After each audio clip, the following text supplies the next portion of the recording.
Presentes, buenas tardes a todos los que están miembros online. Hoy es la 170 sesión ordinaria del Comité de Política Exterior y Fuerzas Armadas del CARI, y bueno, tenemos el gusto y el privilegio de poderlo hacer en forma conjunta en la Academia de Ciencias Morales y Políticas, así que donde el doctor Rosendo Fraga también además la preside, así que eso es una buena combinación, CARI con la Academia.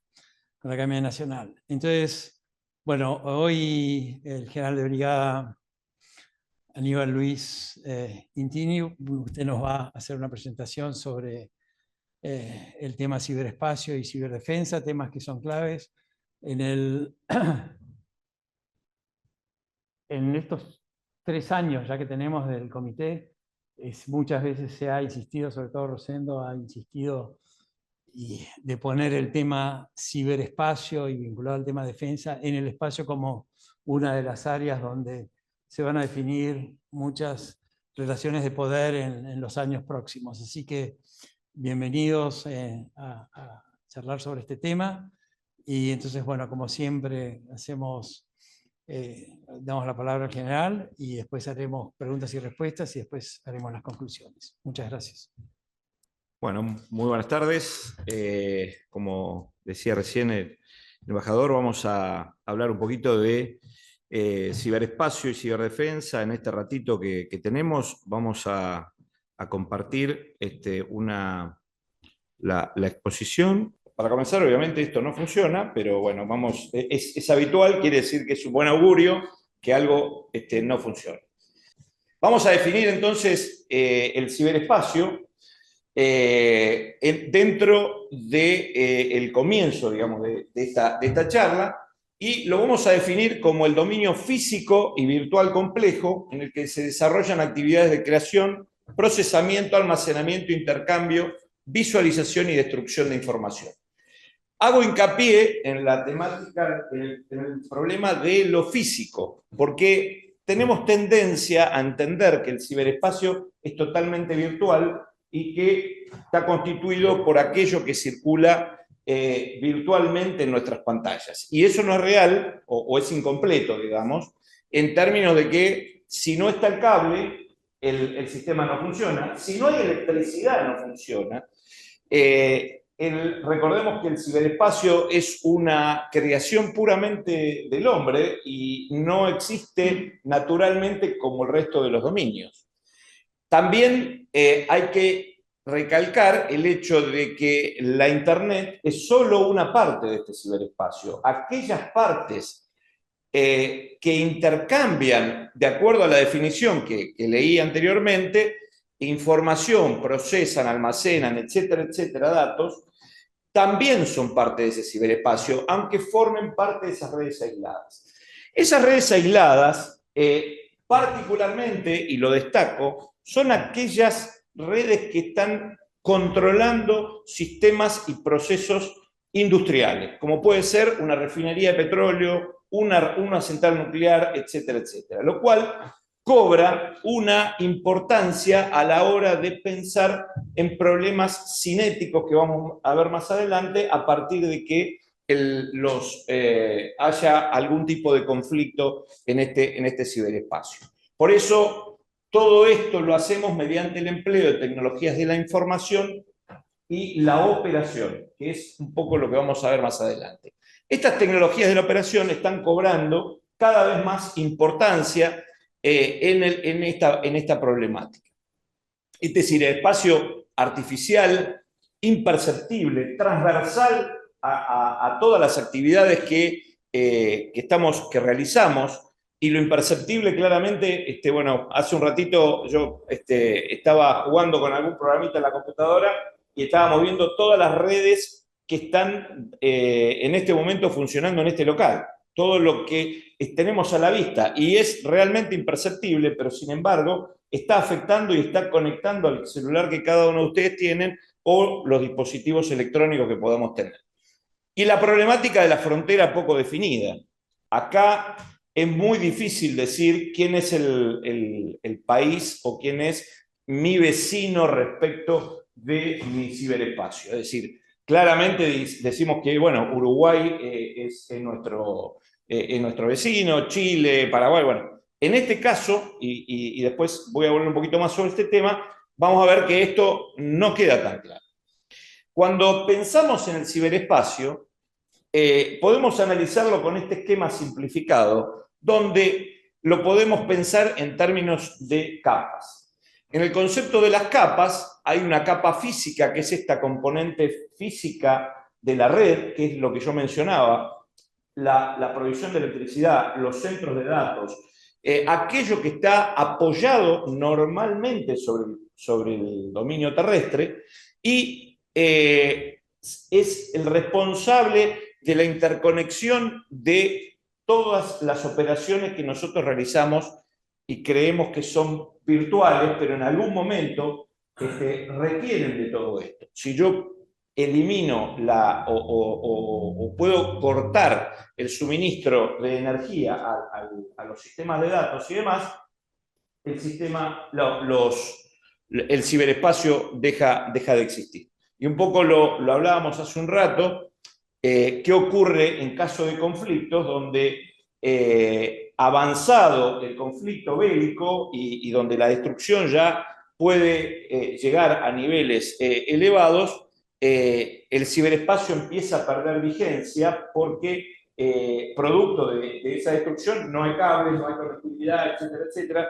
Se puede hacer a través de enlaces satelitales y demás, que nunca alcanzan a tener la capacidad de lo que es el sistema interconectado cableado terrestre. La capa lógica, que es la capa donde operamos las distintas aplicaciones, esto que interactuamos con nuestros celulares, con nuestros dispositivos y otros sistemas mucho más complejos, y la capa social y de información, que es donde interactuamos las personas con este ciberespacio. Claramente usando la frase de que el conflicto es inherente a la condición humana, es que el ciberespacio es un ámbito de conflicto, claramente. Para definir un poquito la Internet en estas capas, usando el gráfico que en algún momento publicó algún diario o algún periódico colombiano, es interesante analizarlo como un iceberg, ¿no? Todo lo que está por encima de la línea de flotación es aquello que nuestros navegadores tienen como información indexada, perdón, no nuestros navegadores, sino los buscadores lo tienen como información indexada, como el Google, el Bing, etcétera, etcétera. Toda esa información que accedemos de manera rápida, porque hoy navegar realmente no es un problema, en los niveles de conectividad que manejamos, sobre todo en ciertos lugares, todo eso está por encima de la línea de flotación. Pero debajo de esa línea de flotación hay una cantidad muy superior de información a la que vemos por encima, que es información de comunidades cerradas, de comunidades que intercambian información para cuestiones científicas, gubernamentales, militares, etcétera, etcétera, que no tienen por qué ser de características ilícitas. Por el contrario, nos conectamos a una VPN, nos conectamos o utilizamos las propias redes de nuestras organizaciones y estamos utilizando estas comunidades cerradas dentro de lo que llamamos la web profunda o la deep web. Claro que esto es un lugar ideal para lo ilícito. Entonces ahí es donde ocurre o donde se constituye lo que conocemos como la dark web o la web oscura, etcétera, etcétera, donde existen todo tipo de actividades maliciosas, desde intercambio, venta de información, venta de todo tipo, y donde se realizan cuestiones que justamente son de características ilícitas. Este gráfico, publicado hace tiempo, habría que actualizarlo un poco, pero que se lo dio en llamar como la cibercartografía, define esto que yo dije anteriormente de que mi vecino posiblemente no es el que tengo físicamente más cerca. Y lo que está midiendo es la distancia en conectividad respecto de, en este caso, el punto que es Buenos Aires. Uno diría, bueno, ¿qué tengo más cerca? Bueno, no sé, una ciudad que esté cerca, o Montevideo, lo que fuere. Bueno, curiosamente, todo lo que tengo acá más cerca son centros de datos que están ubicados en los Estados Unidos. Y Paraguay aparece por acá arriba, y bueno, otros, Venezuela anda por acá, Jamaica, u otros que Montevideo, fíjense, está un poquito más alejado también. Esto nos da la pauta de que, primero, es difícil medir fronteras respecto de esta cartografía o de la cibercartografía, y que las cosas en el ciberespacio no funcionan con la proximidad que uno físicamente está acostumbrado a visualizar. En este esquema vemos la distribución en el mundo de los cables submarinos. Esto es lo que constituye el gran backbone de la Internet, y que permite que cualquiera de nosotros, sentado acá en esta sala, quiera abrir alguna página de Kenia y la pueda hacer, alguna página de Japón, Australia o el punto que ustedes quieran en el mundo. Todo navega mediante, son cables submarinos, valga el término, por estos cables que interconectan el mundo. Acá destaco justamente el punto de conexión de la Argentina. Fíjense el punto que tenemos en la Argentina, que es casi único. Acá hay un cable también que está en la zona de Tierra del Fuego, que conecta justamente la isla de Tierra del Fuego con el continente, que es un cable de la empresa ARSAT, que es lo que interconecta la isla con el continente. Ahora, el resto de la Argentina, considerando que el 70, 80, 90% del tráfico de la Argentina entra y sale por este punto, hay que considerarlo como un punto bastante más interesante, y es ni más ni menos que la estación de amarre que está ubicada en la ciudad de Las Toninas. Vamos a volver sobre eso. ¿Cómo funcionan estos cables? Hay una estación de amarre donde estos cables llegan, donde se los aloja, se los telealimenta, se telealimentan los amplificadores que están bajo el mar a una distancia o el océano, a una distancia aproximadamente de 70, 80, 100 kilómetros. El cable está enterrado hasta una profundidad donde el lecho marino alcanza los 2000 metros. A partir de ahí el cable va apoyado sobre la superficie del océano, perdón, sobre el lecho del océano.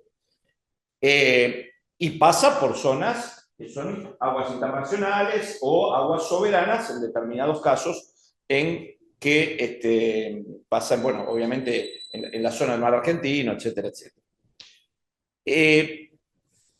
Ahí podemos ver un cable. El cable no es muy grande, y apoyado en el fondo del océano, y ahí aparece el tema del escenario que puede dejar incomunicado al mundo, porque cortando los cables, ustedes vieron dónde están, podemos empezar a generar una cantidad de problemas importantes. Esto que ustedes ven acá es del año 2022. Esta era la idea que estaba en muchos conceptos, digamos, en muchos periódicos. Era el concepto que se estaba pensando, que podía ocurrir. Ahora, los británicos pensaron en algún momento hacer un buque que proteja estos cables. Fíjense la importancia estratégica de estar pensando en este tipo de cosas. Ahora bien, ¿qué ocurrió tiempo después? Noviembre del 24, 18, miren, hace casi un año. Una avería que cortó este cable, que todavía no se explicó por qué. Aparentemente se cumplió lo que años anteriores se había dicho que podía llegar a ocurrir.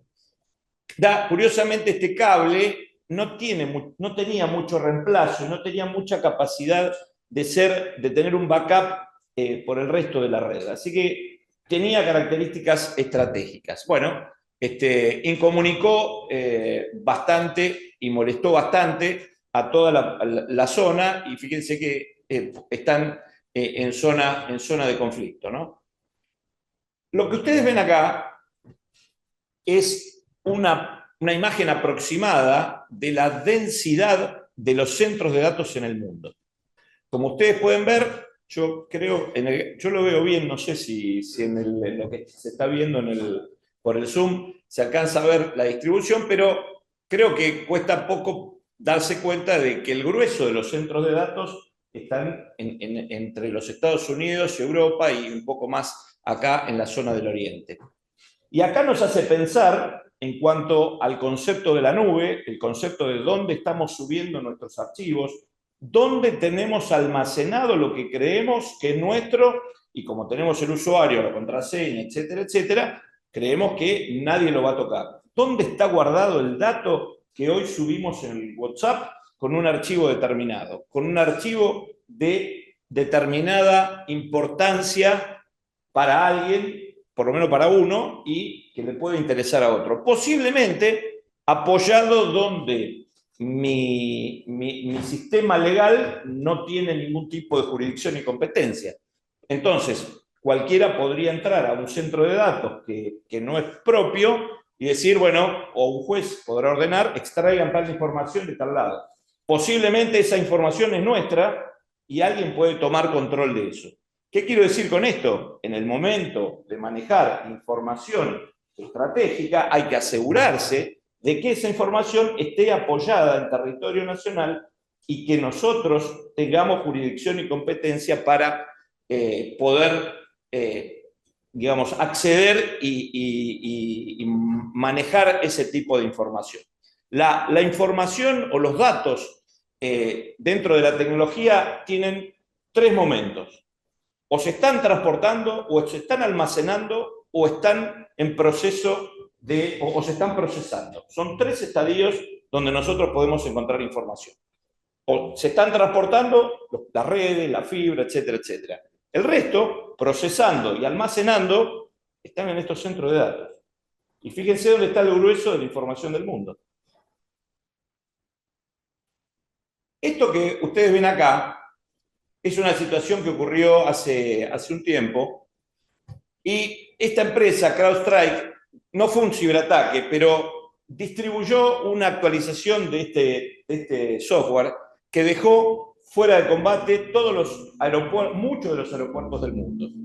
Esto lo menciono para que nos demos cuenta de la importancia que tienen los sistemas digitales en la vida diaria y en la vida en el mundo. Fíjense, espero que se pueda ver ahí con claridad. Esa es la imagen de los vuelos de los aviones, mientras está acelerado, obviamente, mientras se recuperaban del CrowdStrike, del problema que hubo con CrowdStrike. Repito, no fue un ataque, fue un error en la cadena de distribución de la actualización, pero fíjense el efecto que produjo. Prácticamente la mayoría de los vuelos en los Estados Unidos quedaron en tierra. Eso nos indica la trascendencia de este tipo de sistemas, ¿no? Hace unos días, y esto ya hablo del 20 de octubre, hubo una caída global de Amazon, y ahí nos dimos cuenta de que había un montón de cosas que las teníamos colgadas de Amazon, de AWS. Entonces nos quedamos sin el sistema de pago de Mercado Pago, nos dimos cuenta que había algunas aplicaciones que creíamos que andaban fenómeno y que nosotros nos manejamos todas ese tipo de aplicaciones. Se cayó Amazon y se cayeron muchas aplicaciones, y remarco Mercado Pago, porque corta el sistema financiero en muchos sentidos y de una economía que se mueve realmente muchísimo en nuestro país. Así que esto para tener en cuenta la importancia que tienen estas cuestiones, ¿no? Bueno, esto sí ya, un ciberataque a 4 aeropuertos. Esto sí fue un ciberataque que entró por la empresa Collins Aerospace, que es la responsable de la facturación y el embarque de distintos aeropuertos en el mundo. En este caso, inutilizó Bruselas, Londres, Berlín y Dublín. Los 4 aeropuertos quedaron fuera de combate por un ciberataque. Y tardaron bastante en recuperarlo. Es decir, ¿para qué necesitamos la ciberseguridad entonces? ¿Venimos bien con el audio? ¿Se escucha bien? Bueno. Básicamente, estamos en una sociedad en la cual hay múltiples ataques y múltiples acciones de todo tipo en la que se pueden lograr pérdidas o robos de datos, robos de dinero, pérdida de privacidad, destaco la de reputación, porque ahí ya tenemos otro tipo de problemas más complejos, y pérdidas de vidas. ¿Por qué? Bueno, cortamos la energía, ¿qué pasa con los electrodependientes? Si logro ciberatacar una generación eléctrica. ¿Qué pasa con algún tipo de sistema cinético que puedo descontrolar y puedo generar algún tipo de problema? Y ahí vienen, perdón, te pasé una. Ahí vienen las distintas ciberamenazas. Este es el momento en que estamos escaneando todos los teléfonos de ustedes, incluso los que están conectados, y les vamos robando el WhatsApp. No, obviamente que es una broma, pero distintas ciberamenazas que ustedes pueden ver, y esto es a diario, ¿no? A través de distintos software y malware que se instalan y que se vuelven a instalar, el phishing, que es cada día creciendo más. Es uno de los puntos de ingreso de estas cosas más conocidos. Acá, dentro de la problemática general del ciberespacio, tenemos que mencionar el problema de la atribución. No me quiero alejar mucho del micrófono para no dejarlos a los que están fuera. Pero la problemática de la atribución es sumamente importante. Nadie se atribuye un ataque en el ciberespacio. Hoy los atacantes... Hay atacantes tercerizados, hay ataques tercerizados, hay empresas que se dedican a producir ataques a pedido. O sea, hay múltiples formas de hacerlo, cada vez más al alcance de cualquiera, y esto complica mucho la situación en el ciberespacio. Atacantes patrocinados, obviamente, por estados, ataques de delincuencia organizada o ataques de atacantes de bajo perfil. Importantísimo la concientización del usuario, que es el eslabón más débil que podemos encontrar en todo este sistema. Obviamente, el hombre en el centro de esta problemática. Y acá vamos a un escándalo que ocurrió hace poco. Compartieron planes a un periodista por error que estaba en el Signal, utilizando mensajería instantánea. Bueno, ahí fueron los planes, como les dije. Hay que saber, tener bien claro a dónde pone uno la información estratégica. Esto ocurrió en marzo de este año. Y esto es interesantísimo. Esto fue hace muy poquito. El ataque, o el robo, perdón, que hubo en el Louvre. Fíjense la contraseña que tenía el sistema de vigilancia del Louvre. Entonces, esto sí realmente es un tema llamativo cuando hoy existen el doble sistema, la autenticación por doble clave, etcétera, etcétera. Bueno, esto estaban utilizando esta contraseña. Y hay otra contraseña más por ahí dando vuelta que era Thales, que fue la empresa que lo instaló originalmente al sistema, fue la empresa Thales, y el password quedó Thales, era Thales, T-H-A-L-S. Entonces, quienes lo encontraron esto, bueno, estará, imagínense la fiesta que se hicieron, ¿no? Entonces, a todo esto cabe mencionar la definición de lo que son las infraestructuras críticas. Las infraestructuras críticas son activos, sistemas y redes esenciales para el funcionamiento de la sociedad y del Estado. Es decir, todo aquello que afecta a la vida diaria de los ciudadanos es aquello que denominamos infraestructuras críticas. Que lo podemos decir, y lo mencioné en algún momento como ejemplo, pero bueno, energía, salud, agua, transporte, etcétera, etcétera. Todos esos servicios están atravesados por el ciberespacio y el control del software y el hardware que hoy funcionan en el corazón de todos estos sistemas. Hay que tocar el tema de la información en las redes sociales. ¿Se acuerdan el gráfico que yo les dije de capas, mostrando las capas? Bueno, si interactuamos entre la capa lógica y la capa humana, vamos a empezar a analizar la problemática de las redes sociales. Ese gráfico describe la cantidad de información que una persona recibía desde el siglo X, XI hasta el siglo XXI. Esto muestra un salto más que exponencial entre el siglo XX y el siglo XXI en la cantidad. Estamos hablando de cantidad de información diaria, estamos hablando de megabytes, perdón, megabytes contra gigabytes. Acá hay 3 ceros de diferencia entre el giga y el mega. Esto significa que el problema de conseguir información en el siglo XX, ir a la biblioteca, conseguir periódicos, etcétera, etcétera, pasó a ser otro en el siglo XXI. Esto cambió el paradigma de la búsqueda de información. Y el problema ahora no es encontrar la información, el problema es filtrarla, porque la información se nos viene encima, en la cantidad de información que tenemos a diario en nuestros teléfonos, en las computadoras, etcétera, etcétera. Ahora, ¿qué pasó con el ser humano? En los últimos 300 años o 500 años, el cerebro no modificó su estructura. Y esto está más que probado. Entonces, tenemos un cerebro, el mismo de los últimos 500 años, contra una cantidad de información que nos llega y debemos administrar, o el cerebro debe administrar de alguna manera. Ahora, pongamos las dos cosas a jugar y veamos cuál es el comportamiento humano a partir de toda esta información que se recibe.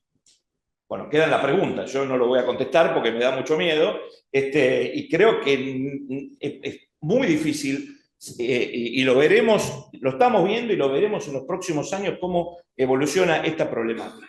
De ahí aparecen ciberamenazas sobre las personas. Y esto particularmente nos interesa sobre todo en cuestiones como es el ciberbullying, el grooming y cuestiones sociales que realmente a diario estamos viendo, y con la ciberinfluencia, que la destaco, particularmente que está asociada justamente con accionar desde la capa lógica sobre la capa de las personas. Acá, justamente acá. Bueno, entonces aparece el actor de la inteligencia artificial sumado a la problemática de la ciberinfluencia, y esto genera lo que Microsoft llamó los medios sintéticos. Entonces, la inteligencia artificial como multiplicador de capacidades generó sobre algo que ya estaba medianamente establecido, que era la facilidad para crear imágenes, videos, audios, etcétera, etcétera, la capacidad de difundir rápidamente. Bueno, esto amplificó fuertemente esta problemática. Es un poquito lento, pero este librito establece en algún lugar que dice ejércitos virtuales, lo voy a leer porque me parece interesante, trolls, campañas de desinformación, difusión de teorías conspirativas extremistas, intervenciones ilegales en elecciones y conflictos armados, vivimos en guerra sin saberlo. Me pareció interesante la frase y la quería compartir. Bueno, sin saberlo no, porque creo que en definitiva lo sabemos, ¿no? Pero bueno, no sé si llegamos a tomar real conciencia de todo esto. Bueno, hablemos de la ciberdefensa entonces. Este ciberespacio que dijimos que atravesó como quinto dominio a los dominios ya existentes, que eran dominios naturales, el terrestre, el naval, el aéreo, el espacial, bueno, quedaron atravesados por este ciberespacio de características artificiales y creadas por el hombre. La problemática de la vigilancia y control, entonces, se remite a estos 4 espacios, y siempre contando de la mano del ciberespacio el espectro electromagnético, que es lo que hoy, como les dije al principio, nos atraviesa, y lo estuvimos viendo en algún momento como el espectro medido acá en esta habitación está llegando a los teléfonos celulares de ustedes, etcétera, etcétera, y nos hace llegar y enviar información cuando queremos, cuando no queremos y cuando no lo sabemos, porque hay mucha información que nuestros dispositivos intercambian que ni nosotros tenemos conciencia de que lo están haciendo. Entonces, para definir la ciberdefensa y utilizar una definición más bien académica del tema, es la integración y acción coordinada de las capacidades del Estado y de los actores de interés para adoptar medidas para prevenir, preservar y responder. Por eso aclaré obviamente está asociado a las infraestructuras críticas y demás. Aclaré que esto es una definición más bien académica, tendiente a la custodia de los objetivos de valor estratégico y asegurar la soberanía del ciberespacio. ¿Por qué aclaro esto? Porque la Estrategia Nacional de Ciberseguridad del año 23 establece esta otra definición que la pone en un formato más restrictivo, que lo refiere a un área de capacidad estrictamente militar. También habla de anticipar, prevenir, rechazar ciberataques, pero en el medio aparece la palabra agresiones externas de estados, que, esto, repito, año 23, se ve modificado por resoluciones que han aparecido o se han firmado durante el año 24. Entonces, esto empieza a perder un poquito de definición. De todos modos, como verán, es una resolución de tipo ministerial que no tiene un impacto sobre todo el ámbito legal argentino, sino que está metido dentro del ámbito de un ministerio. Las operaciones, entonces, respondiendo a todo eso que dije de anticipar, rechazar, etcétera, etcétera, hace que las operaciones en el ciberespacio sean de tipo defensivas, aquellas de protección, las ofensivas, tendientes a actuar sobre un enemigo u oponente, y las de exploración, que es la que se realiza para el conocimiento de lo que sería el ciberterreno, ¿no? Para ponerlo en términos más militares. Esto es interesante porque las operaciones ofensivas es lo que nos diferencia de hacer ciberseguridad o protección o seguridad informática. Es raro que una organización haga operaciones ofensivas, no para las Fuerzas Armadas. Es decir, que esto en el ciberespacio cobra valor. En el mundo, esto que les voy a mostrar acá, eso que ustedes están viendo, es lo que ocurría en las calles de Estonia en el año 2007. Y ahí ustedes ven los saqueos. Esa es la imagen que a usted le gusta ver, mi coronel, cuando están saqueando. Estonia estuvo 10 días bajo ataque y todas sus infraestructuras críticas prácticamente se cayeron. Esto fue un ataque a las infraestructuras críticas de Estonia, donde no había electricidad, no había sistemas financieros, no había sistema de comunicaciones, etcétera, etcétera, etcétera. Esto mostró al mundo que era posible dejar un país fuera de combate sin mover un solo tornillo. Entonces, claramente es un antecedente de lo que este tipo de tecnologías permiten hacer. Estonia, al momento, era uno de los países más digitalizados del mundo. En el año 2007 ya prácticamente todos sus trámites se hacían por firma digital, etcétera, etcétera, tremendamente despapelizado, pero cada vez que agregamos una capacidad digital a los sistemas, agregamos una vulnerabilidad en algún lugar, ¿no? A veces cuando dice vamos a digitalizar todo, veámoslo de nuevo. Vamos a digitalizar todo, es fantástico, pero por otro lado estoy abriendo puertas que después pueden generar un montón de problemas respecto a la seguridad. Ahí está, ahí se mostraba la forma en que fue atacado Estonia a través de los bots que fueron distribuidos en el mundo y se dispararon de manera centralizada. A partir de ahí, la OTAN crea en Tallinn, a partir de este conocimiento que se desarrolló en Estonia, el Centro de Excelencia, que es un referente en la temática de ciberdefensa y que ya va por la publicación de su segundo manual, que es un referente, digamos, en relaciones internacionales relacionadas con este tema. Estamos a la espera del manual número 3, que lo vienen anunciando, pero realmente no lo estamos viendo, pero bueno, ya hay 2 manuales para irlos leyendo, son bastante gorditos y nutridos para aquellos que les interese seguir adelante.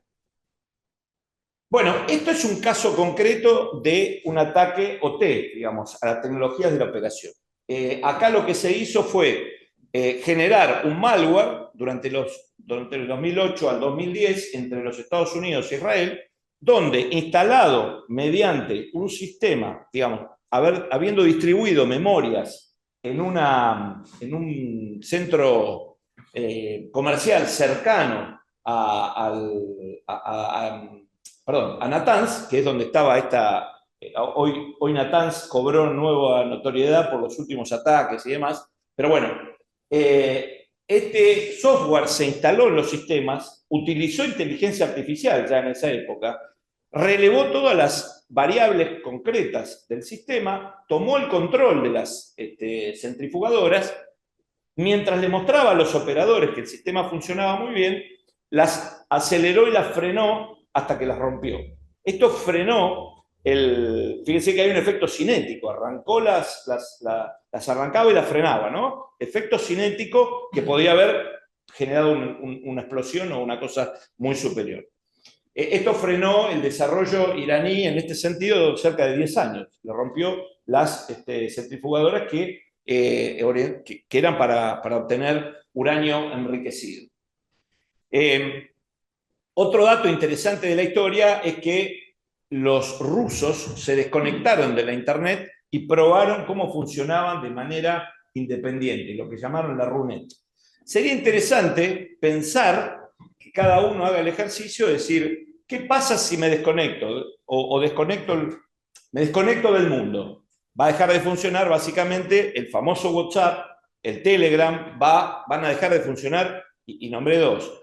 Y el mercado pago seguramente que también, porque me voy a desconectar de Amazon, etcétera, etcétera. ¿Cuántas cosas no podríamos hacer si hiciéramos lo mismo que los rusos? Es decir, que a lo mejor Rusia algo estaba pensando para lo que venía después, que fue la guerra con Ucrania. Algo parecido que ocurrió en los Estados Unidos, con un ataque deja fuera de combate o fuera de servicio el Colonial Pipeline que distribuye combustible en toda la costa este de los Estados Unidos. Esto generó una crisis enorme, aumento del combustible, etcétera, etcétera. Lo más llamativo que el corte de esta distribución en la costa este trajo problemas en la costa oeste. ¿Por qué? Porque la gente en la costa oeste pensaba se viene el fin del mundo, etcétera, etcétera. Bueno, empezaron a correr todos a los supermercados, empezó a subir el precio del combustible. Realmente, por un error en una entrada de una VPN, esto es lo que tuvimos como consecuencia. Y este caso lo menciono particularmente porque es una clara combinación de la guerra electrónica con el ciberataque. Utilizando un concepto que es el ataque a la cadena de suministros, la cadena de suministros de estos Viper fue interceptada, modificada y se le agregó un explosivo a cada uno de estos dispositivos que fue que fue iniciado a partir de una orden que se dio a través del propio sistema de Viper y que estaba perfectamente coordinado y manejado desde Israel. Esto fue bastante pensado porque lo que se hizo es generar 2 o 3 llamados para que la persona inicialmente lo tome al aparato y lo tenga en la mano mirándolo, como para causar el daño que se esperaba. Bueno, esto es uno de los ejemplos que tenemos del último tiempo. También mencionar que existe este Foro Iberoamericano de Ciberdefensa, donde todos estos países y sus comandos cibernéticos trabajan o se los coordina mediante en el marco de este foro. A ver cómo vengo con el tiempo. ¿Estamos bien con el tiempo? Sí, creo que sí, ¿no? Bueno, un poquito la ciberdefensa en la República Argentina. Ahí está. Bueno, no voy a decir nada nuevo. Las 2 leyes de defensa nacional y de seguridad interior, año 88, año 92. No sabíamos si ciber se escribía con S o con C, y en estas 2 leyes nos estamos basando para tratar de regirnos dentro del ciberespacio. Imagínense, con las características que mencionamos hasta acá, lo complejo que se hace. En ese marco jurídico tenemos la ciberdefensa operada por las Fuerzas Armadas y el Ministerio de Defensa, y el cibercrimen en el Ministerio de Seguridad con las Fuerzas de Seguridad. Así de separadito.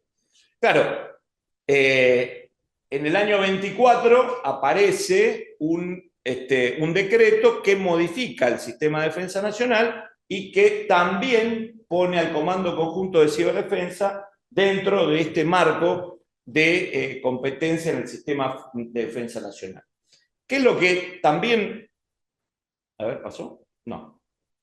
Ahí está, perdón, se me... Un slide. Ahí está. El Ministerio de Seguridad... Ahí pasó una... Ahí está. El Ministerio de Seguridad, a través de una resolución también, habla de crear una unidad de inteligencia artificial, dice acá, aplicada a la seguridad.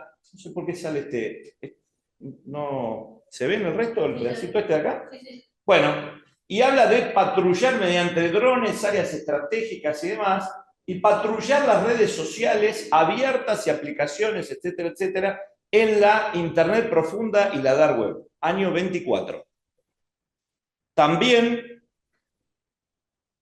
en el sistema de inteligencia nacional y a través de la creación de la Secretaría de Información del Estado, nuevamente la CIDE, se crea la Agencia Federal de Ciberseguridad, que se llama, o AFC, que le da una serie de visiones, ahí están, algunas de ellas, y habla de establecer, desarrollar sistemas de ciberseguridad, encripción, etcétera, etcétera, proveer servicios, diseñar e implementar tecnologías a los fines de modernizar capacidades de los sistemas técnicos, etcétera, etcétera. Esto aparece el año pasado, es interesante entonces analizar que a lo que teníamos como marco legal se nos ha sumado esto y que está ahora en pleno desarrollo de cómo se van modificando y adaptando las capacidades de los distintos elementos de gobierno.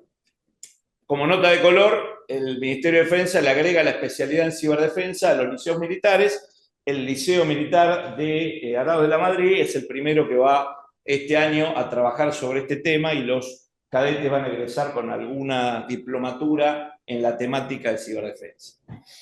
Así funciona la ciberdefensa. No sé por qué se nos están borrando algunas partes, pero bueno. El Comando Conjunto de Ciberdefensa enmarcado dentro del Ministerio de Defensa con una subsecretaría de ciberdefensa, un control funcional entre esa subsecretaría y el Comando de Ciberdefensa y las direcciones de ciberdefensa de cada una de las fuerzas. Constituyen el sistema de ciberdefensa de las Fuerzas Armadas. Para hablar entonces del Comando Conjunto de Ciberdefensa, fue creado en el año 2014, fíjense que se me escapó, vamos, ahí volvió. En el año 2014, la línea de tiempo obviamente sigue, pero en el 2017 también como hecho, interesante es que Alemania lo arma toda la temática de ciberdefensa como si fuera una fuerza aparte. Es un tema que solamente hasta el momento Alemania ha hecho y ha armado una fuerza de ciberdefensa por fuera del resto de las Fuerzas Armadas. En la responsabilidad del Comando Conjunto de Ciberdefensa, la misión es la de conducción de operaciones de ciberdefensa dentro del instrumento militar, de acuerdo a los lineamientos establecidos por el planeamiento estratégico. Esta es la resolución, lo que establece la resolución de creación. Entonces, en este tema, el problema que estamos teniendo, o que tenemos claramente, a ver si algo... ¿Quiere dejar de compartir y compartir de nuevo? No, creo que ahí hay por lo menos una... Nos están atacando, la problemática de los recursos humanos. Esto es importantísimo tenerlo en cuenta, porque la base de conocimiento de todo esto y el desarrollo está acá. Y esto nos ha traído múltiples problemas, porque básicamente por la problemática de la volatilidad y la dificultad para retener a estos recursos humanos. Entonces, una de las cosas que hemos hecho en el último tiempo, vamos, sería avanzar pero no avanza, ¿ok? Ahí vamos. Ahí estamos. proceder a adecuar los planes de carrera de los oficiales y suboficiales con trayectos formativos que permitan crear la especialidad en ciberdefensa, crear competencias y que a la persona que está en el área de ciberdefensa tenga reconocimientos de carrera, ascensos, etcétera, etcétera, y hasta hemos logrado de esta especialidad de ciberdefensa un santo patrono que es San Carlo Acutis, que recientemente, al haberse hecho santo, el obispo castrense lo ha hecho ya patrono, mientras que no era santo, era protector, ahora ya es el patrono de la ciberdefensa argentina. A todo esto, entonces, las Fuerzas Armadas han tenido una oferta académica relacionada con esto y relacionado con la problemática de estos recursos humanos. Básicamente, a ver si llegamos ahí, estamos medio cortados ahí a la derecha, pero bueno, creo que se ve lo suficiente. Dentro del marco de la Universidad de la Defensa Nacional, estas son sus unidades académicas. Acá presente está el decano de la Facultad Militar Conjunta. Los dos elementos que crearon la primera oferta académica de posgrado fueron la Facultad de Ingeniería del Ejército y la Facultad de Ingeniería de Córdoba, de la Fuerza Aérea, donde se crearon la maestría correspondiente, que hoy va por su octava o novena cohorte. Estoy hablando de oferta de posgrado. Fíjense, estamos hablando de todos los elementos que están encuadrados dentro de la Universidad de la Defensa Nacional, donde hay elementos que tienen más de 100 y 150 años dentro de esto, con una universidad que tiene 10. Entonces, esto tiene el efecto opuesto a lo que cualquier universidad crece, digamos. Se crea el rectorado y se van creando sus unidades académicas. Esto funcionó al revés. Pero bueno, es lo que hay. Luego, dentro del marco de la Facultad Militar Conjunta, y dado la necesidad de tener más recursos humanos, es que se crea el Instituto de Ciberdefensa de las Fuerzas Armadas el 18 de marzo del año 21, y se crea dentro de este Consejo de Dirección del ONDEF, y que está dentro de las 3 unidades académicas de esta Facultad Militar Conjunta. Vamos, ahí está. Bueno, hoy el instituto está funcionando, acá está el escudo, se lo digo, no sé qué apareció acá al costadito, y hoy está dictando 2 diplomaturas, donde su director de la diplomatura, lo tenemos acá sentado en la mesa, y hoy se están cursando el curso básico y avanzado de ciberdefensa, y está otorgando esos méritos de carrera que yo decía que le estamos considerando a nuestros oficiales y a nuestros suboficiales, creando una especie de cuerpo de ciberdefensa dentro de las propias Fuerzas Armadas. Voy para algunas pequeñas conclusiones, o simples, se pasaron las conclusiones de largo. Ahí está. La visión estratégica basada en estos 4 pilares. El marco legal, donde mencionamos que no está totalmente desarrollado y adecuado al tiempo que vivimos en esta temática. No hay leyes claras que partan desde el más alto nivel, digamos, y esto hablo de leyes que estén emitidas por el Congreso, que permitan derramar a los distintos elementos, ya sea de gobierno o de organizaciones que así lo requieran. Esto es necesario avanzar sobre esto. Los recursos humanos, es importantísimo desarrollar y crear políticas de retención de estos recursos humanos. La organización estratégica, la necesidad de organizarnos con las capacidades de ciberdefensa orientadas a las infraestructuras críticas nacionales, etcétera, etcétera. Y la estructura de ciencia y tecnología que nos permita una clara desarrollo de nuestras capacidades nacionales, que son muchas y muy buenas, y probablemente lo que nos esté faltando en esto es ordenarnos un poco más. ¿Alguna reflexión final? Que, digamos, bueno, lo que está faltando de atrás es que la ciberdefensa no es una organización de soporte técnico informático, es una fuerza de combate que produce efectos.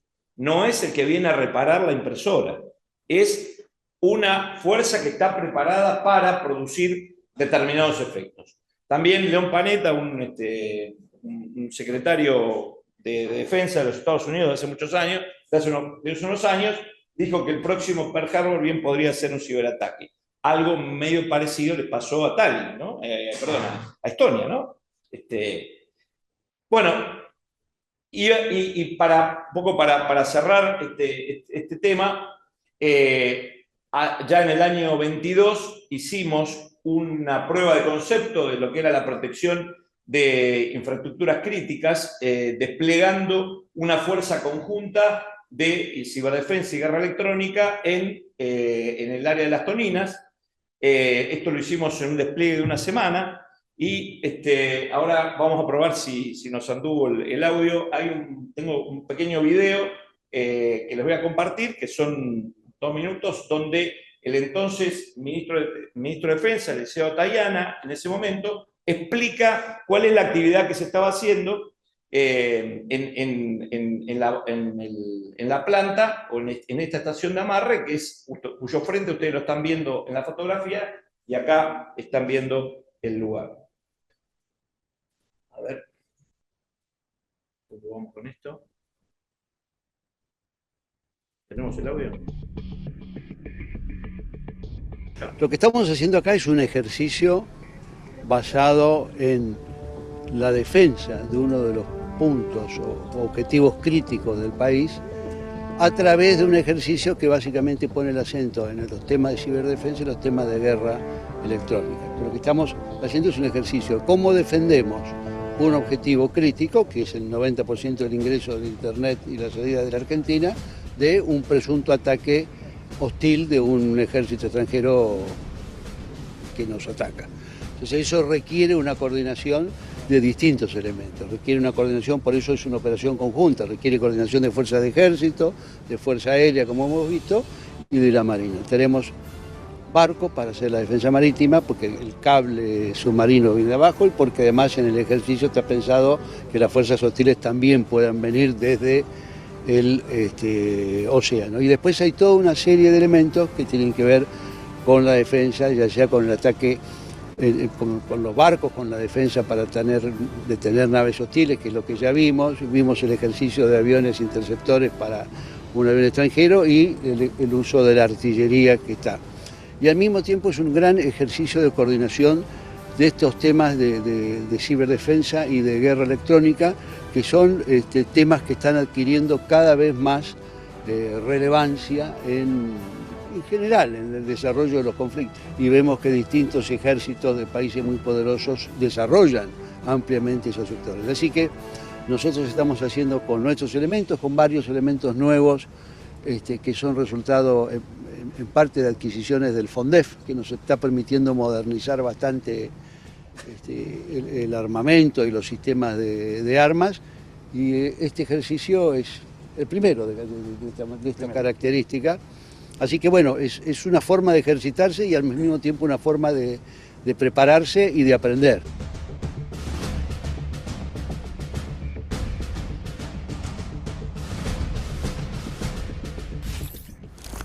Bueno, destaco también ahí la presencia del teniente general Paleo, que lo veo que está conectado, que era el jefe de Estado Mayor Conjunto en ese momento, con el cual tuvimos la iniciativa de hacer este ejercicio. Apenas llegamos a las Toninas, en todas las redes sociales y en los diarios de la zona dice: el ejército invadió las Toninas. Ese era el titular de los diarios. Así que fue muy, muy interesante el momento.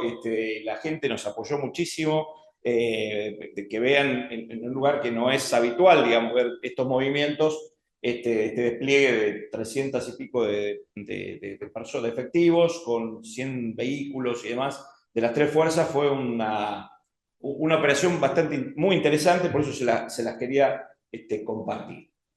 A ver, ahí se me va ahí va.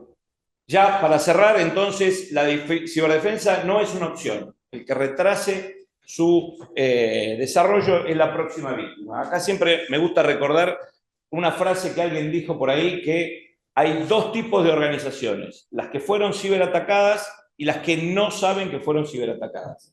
Pero esa es una frase bastante clara y contundente en ese sentido.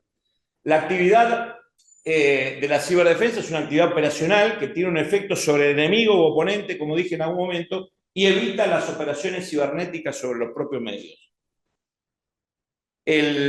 La problemática de la inversión: no sirve de nada hacer una gran inversión, como puede ocurrir en otros casos, comprar aviones, buques, etc. En esto, las ciberarmas, los sistemas, pierden rápidamente su tecnología y yo creo que ninguno de ustedes usa hoy Windows 7 y de Windows 7 ha pasado muy poco, y esto pasa exactamente lo mismo en todos los sistemas. Lo que se debe tener es una inversión constante y no pulsada para mantener y no perder las capacidades de ciberdefensa.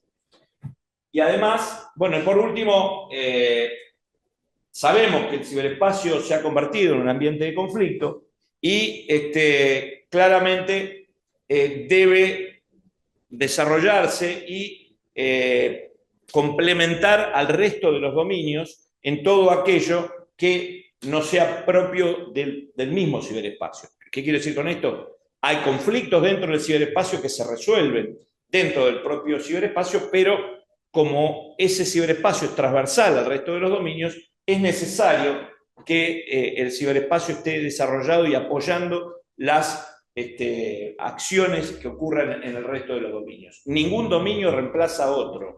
En algún momento escuchamos decir que con el ciberespacio, el desarrollo de la ciberdefensa, ya no íbamos a necesitar tanques. Yo lo he escuchado y no es real. Es decir, cada dominio tiene su importancia y no es reemplazable por otro, es complementado por otro. Y con esto ya cierro y les dejo esos interrogantes por ahí. ¿Qué pasará con esta confrontación entre la cantidad de información y el cerebro que no ha evolucionado en los 500 años? Y todas estas últimas conclusiones que se pueden desprender de lo que traté de transmitirles en el día de hoy. Muchas gracias, Cintini. Bueno, Jurchesi más de una vez nos explicó, nos enseñó, ¿no es cierto?, el tema de los ejercicios de este tipo de multiespacio, multidominio. Bueno, un brevísimo comentario. Acá hace 3 semanas en la academia hicimos un seminario sobre tecnología y política. Tecnología y política. Yo terminé el módulo de el conflicto. La tecnología, la política del conflicto. En este año 25, hubieron rebeliones digitales en 14 países. Y 3 presidentes fueron volteados por rebeliones digitales. Volteados por rebeliones digitales. Nepal, 30 millones de habitantes, es un país que estratégicamente importante entre China e India. Perú, cayó la presidenta y el presidente de Kenia. Los 3, digamos, rebeliones digitales que voltearon presidentes, con un protagonista sociológico que lo llaman la generación Z, que son los nativos digitales. Para algunos la revolución Z, la generación Z es hasta los 20, los 25, los 30. Hay distintas discusiones sobre eso. Nepal, hay un punto en común a todos. Se utiliza la misma red social, que se llama Discord.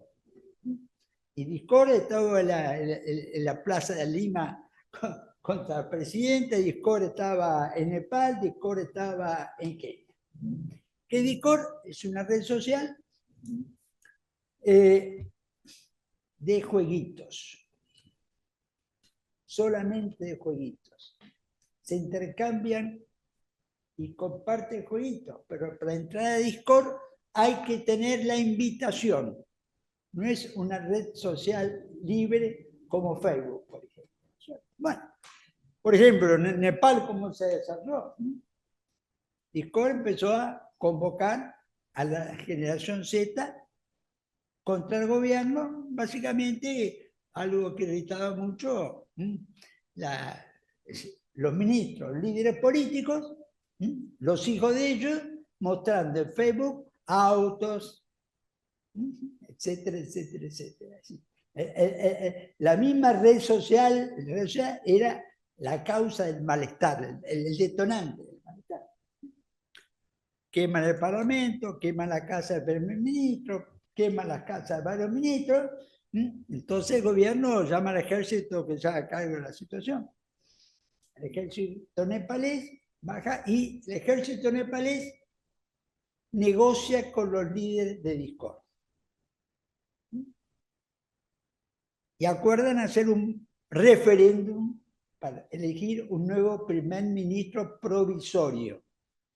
Y se elige el referéndum de Discord, una jueza anticorrupción muy reconocida, ¿no es cierto? Ahora, votó el 2% de la población. Es decir, ¿qué pasó? Votó el 2% de la población, esa situación. En Perú fue muy claro, la calle la organizó Discord también. El mismo, aunque es un continente, en Kenia pasó lo mismo. En Kenia también el gobierno convocó al ejército y el ejército, para controlar la situación, hizo renunciar al presidente y negoció con Discord. Hay Indonesia, Timor Oriental, hay una serie de países donde enfrentado este tipo de fenómenos, ¿cierto? Que es muy típico de conflicto. Ahora, y con esto sí, ya termino. Esto está pasando muy rápido. Esto va a una gran velocidad. Y el conflicto político y social, ¿no es cierto? En lo que el padre generé es, yo diría, creciente en este tipo. Acá aparece la brecha generacional muy marcada. Los nativos digitales son los que han nacido ya en el mundo digital. No han vivido otra cosa que el mundo digital. Y apareció un lenguaje simbólico, que aparecía en Lima, que aparecía en Nepal, que aparecía en Kenia, que son dibujos anime japoneses, los dibujitos japoneses que ponían, eran adolescentes de los animes japoneses que en cada país usaban con banderas distintas. Usaban los mismos dibujitos, entonces aparecían los mismos dibujitos, lo único que cambiaba es la bandera que tenían de uno. Entonces, con esto termino y lo que quiero decir es que esto es un tema fundamental. Agradezco al Instituto y al General por su exposición, que no es la primera que hace en este grupo. Y bueno, acá esta es una reunión del Comité de Fuerzas Armadas y Política Exterior, ¿no es cierto?, del CARI, que por razón de organización, porque, ¿no es cierto?, querían que fuera, ¿no es cierto?, presencial, lo hicimos acá porque CARI tenía otras actividades. Bueno, desde la academia, una sola cosa. Esta academia es una organización estatal del Estado Nacional, creado en 1938, que tiene los dos cuadros de arriba, ¿no es cierto? 2 premios Nobel que han sido miembros de la academia. Carlos Saavedra Lama, el primer premio Nobel de América Latina, y el doctor Housai, el primer premio Nobel de Ciencias de América Latina. Bueno, gracias por todo.